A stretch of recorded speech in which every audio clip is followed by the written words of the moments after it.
Hi, I'm Peter Giles, a Jesuit priest and director of A Faith That Does Justice.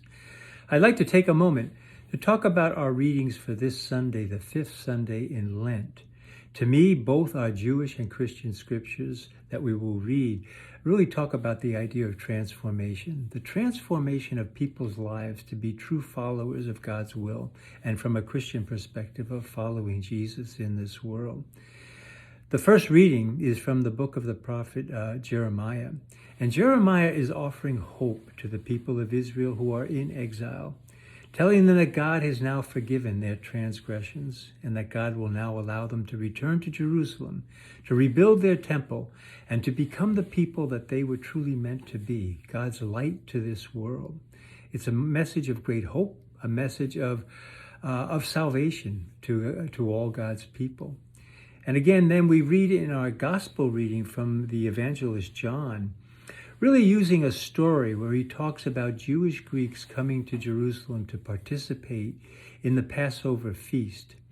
It's really a technique that he uses to be able to signal to his own disciples that the gospel message is going to reach out now to the ends of this earth.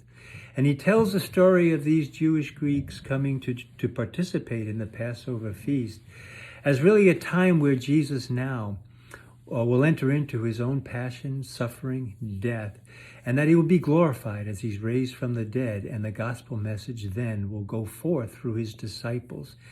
And John is telling his own disciples, 70, 100 years later, that they are now being asked to be participants in this great message of God's offer to salvation to all people by bringing it out through the actions of their lives. And so, we are offered an opportunity this week to step back and think about transformation. Where do we stand in terms of our relationship with God? Where do we stand as Christians in terms of following Jesus in this world? Not only in terms of his values of offering love to all people, compassion at the sight of human suffering, and a justice that reaches out not just to some, but to all people. And to do that, not in a bubble, not in a church, but to do it in society, to do it where there is injustice and to act against it on behalf of the human dignity, the human rights of all God's people, and to foster God's values of salvation that's offered to all people, regardless of their race, religion, their sexual orientation, their political persuasion. God created all, and God desires the salvation of all God's people. And so, we are offered an opportunity to step back and to put in perspective our own lives, our own desire for deepening relationship with God, and to do that sincerely by trying to realize that the true Christian commitment is a radical one.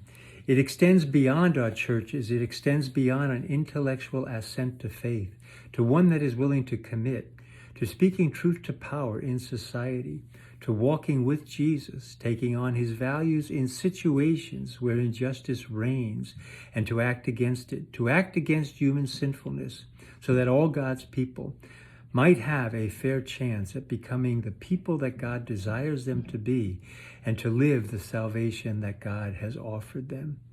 And so I offer this as food for thought this week. We are 1 week away from entering into our Holy Week, the Passion, Death, and Resurrection of Jesus. It's a great time to think about our own commitment to Jesus, the following of Jesus in this world. And so I hope we can give some thought to it. I look forward to speaking with you next week as we enter into Holy Week. So be well, be safe, and I'll speak with you again next week. Thanks so much.